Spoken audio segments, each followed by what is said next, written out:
Assalamualaikum warahmatullahi wabarakatuh. Kami dari kelompok 3 yang beranggotakan Vina Latifatunida, Rifatul Inayah, dan Rini Siswandari akan mempresentasikan hasil diskusi kami. Untuk materi yang pertama ada ekonomi digital. Di sini ekonomi digital adalah aspek ekonomi yang berbasiskan pada pemanfaatan dan pemberdayaan teknologi informasi dan komunikasi digital. Kegiatan transaksi ini dapat dilakukan tanpa harus bertemu secara langsung antara pasar dengan pelanggan atau antara penjual dengan pembeli. Singkatnya, pemanfaat ekonomi digital ini adalah pemanfaatan teknologi untuk mempermudah seseorang berjualan. Materi selanjutnya adalah ciri-ciri ekonomi kreatif. Yang pertama, adanya beberapa unsur utama seperti kreativitas, keahlian, dan talenta yang punya nilai jual. Yang kedua, produk yang dihasilkan, barang atau jasa, mempunyai siklus hidup singkat, margin tinggi, beraneka ragam, persaingan tinggi, dan dapat ditiru. Yang ketiga, terdiri atas penyediaan produk kreatif langsung pada pelanggan dan pendukung pencipta nilai kreatif. Yang keempat, harus membutuhkan kerjasama yang baik antara berbagai pihak yang berperan dalam industri kreatif. Yang kelima, kreatif ekonomi berlandaskan pada ide atau gagasan. Yang keenam, konsep kreatif ekonomi yang dibangun bersifat relatif. Yang ketujuh, pengembangan industri kreatif tidak terbatas dan dapat diterapkan pada berbagai bidang usaha. Nah, ini adalah peta konsep dari kelompok kami. Yang pertama, kami akan membahas tentang bisnis makanan, dan yang kedua, analisis yang kita pakai adalah analisis SWOT. Yang ketiga, tujuannya adalah menggabungkan pemasaran dengan media digital. Yang keempat, rencana kontennya adalah bagaimana mengiklankan produk dengan media sosial secara efisien. Yang kelima, budgetnya adalah RP0. Yang keenam, evaluasi, yaitu meningkatkan dan mengembangkan. Ini adalah rencana produk yang akan kita bangun, yaitu adalah bisnis kuliner. Kenapa bisnis kuliner? Karena bisnis kuliner adalah jenis usaha yang menguntungkan dan akan selalu laris sepanjang masa. Alasannya karena makanan adalah kebutuhan pokok manusia yang tidak bisa lepas dari kehidupan. Bisnis kuliner ini pun punya banyak kategori, mulai dari makanan ringan, minuman, hingga makanan pokok. Semua kategori di bisnis kuliner ini punya potensi yang sangat bagus tergantung dari kita dalam memasarkannya. Dan untuk penamaan produknya adalah ngemil.co. Ngemil.co ini bisnis yang bergerak di bidang kuliner, khususnya adalah makanan ringan dan olahan rumah lainnya. Nah, ini adalah logo untuk masing-masing produk dari kita. Yang pertama ada Yummy.food, ini untuk produk kuliner olahan rumah jengkol balado. Yang kedua ada Beating Shake, ini untuk makanan ringan milidi.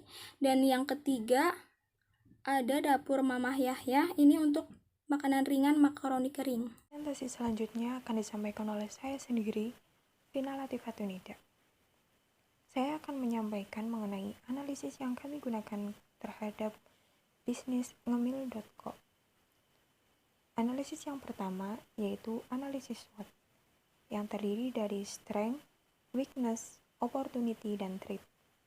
Untuk strength, produk yang kami pasarkan memiliki harga yang terjangkau, rasanya yang enak, dan bentuknya yang unik, sehingga banyak konsumen akan menyukai produk yang kami pasarkan.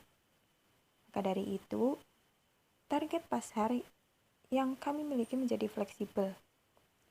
Produk yang kami pasarkan merupakan produk yang siap saji. Pengemasan yang sederhana sangat menguntungkan bagi kami, karena dapat menekan biaya modal.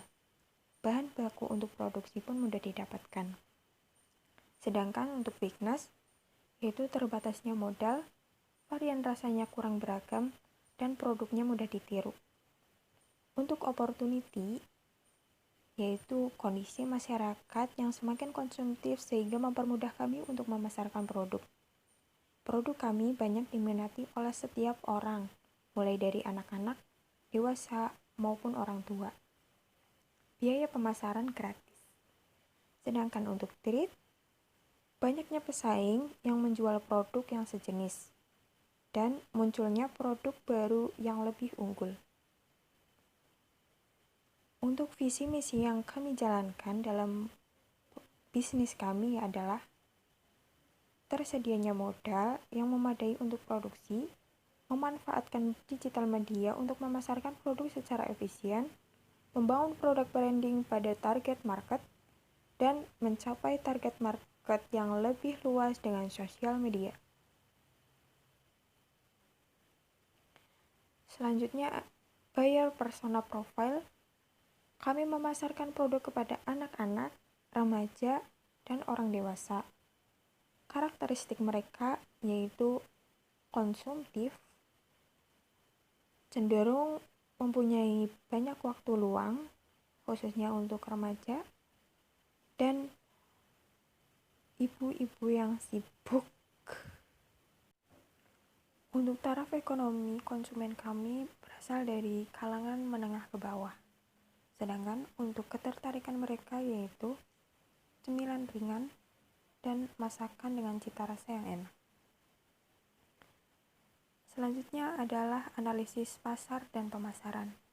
Untuk target pasar, kami melakukan pemasaran kepada kerabat, orang-orang di sekitar lingkungan rumah, anak-anak, remaja, dan ibu-ibu.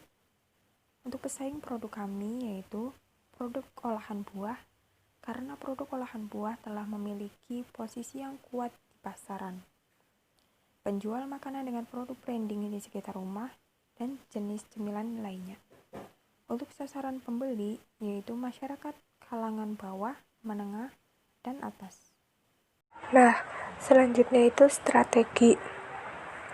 Di dalam produk kami ada 5 strategi, yaitu pertama, mulut ke mulut. Dari kepuasan konsumen, mereka akan menularkan informasi kepada orang lain.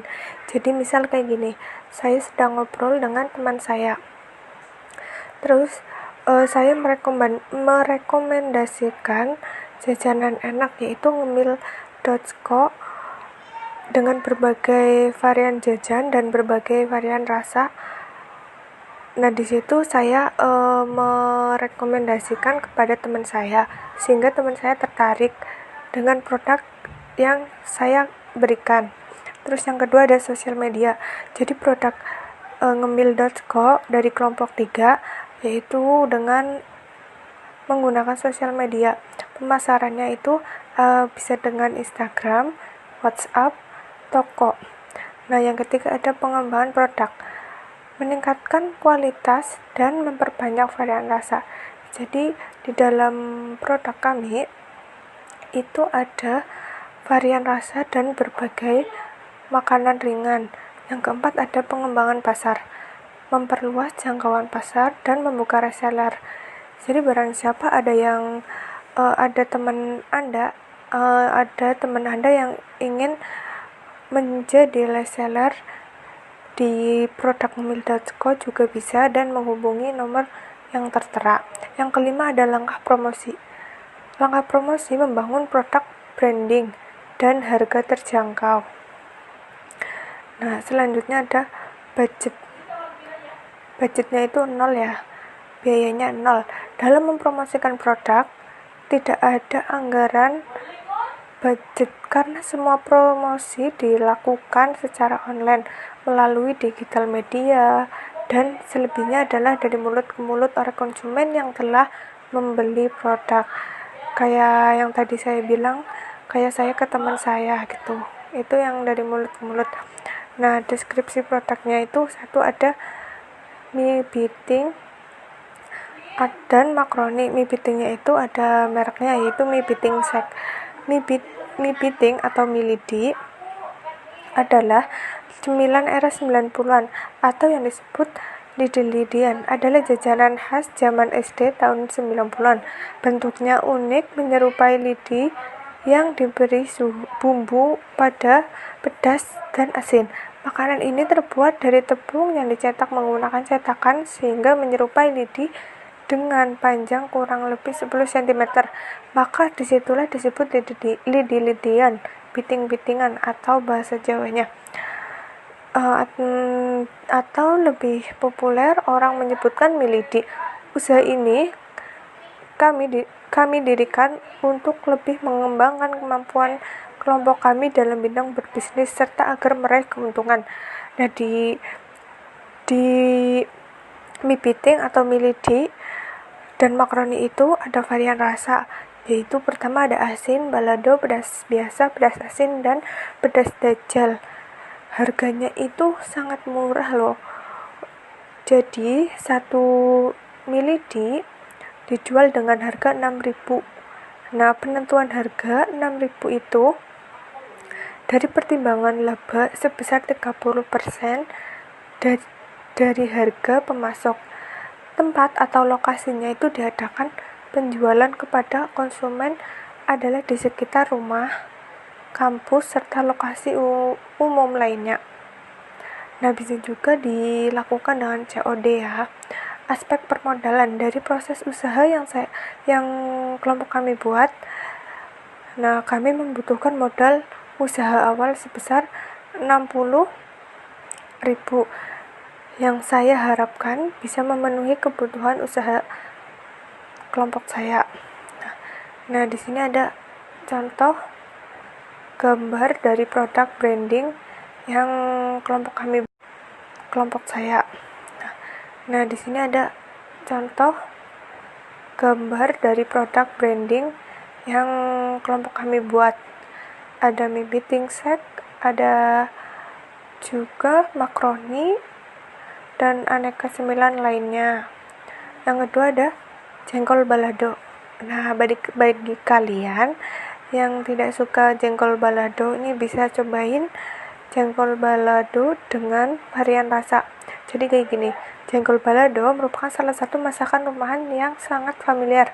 Jengkol sendiri dapat mencegah diabetes dan baik untuk menjaga kesehatan jantung loh.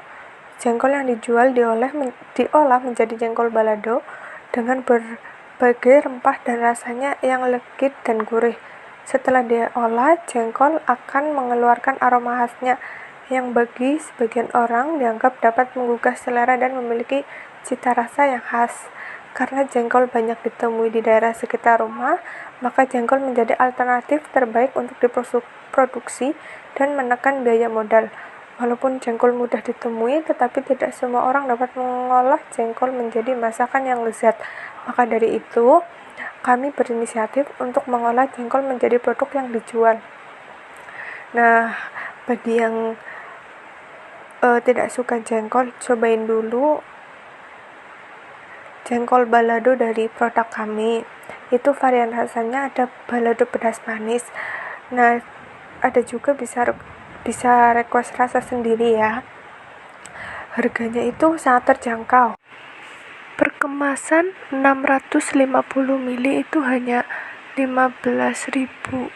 Wah, sangat murah ya. Penentuan dari pertimbangan laba, operasional produk, dan modal. Tempatnya diadakan penjualan kepada konsumen adalah di sekitar rumah.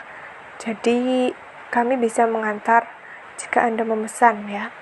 Aspek permodalan, modal ditekan dengan memanfaatkan bahan-bahan yang ada.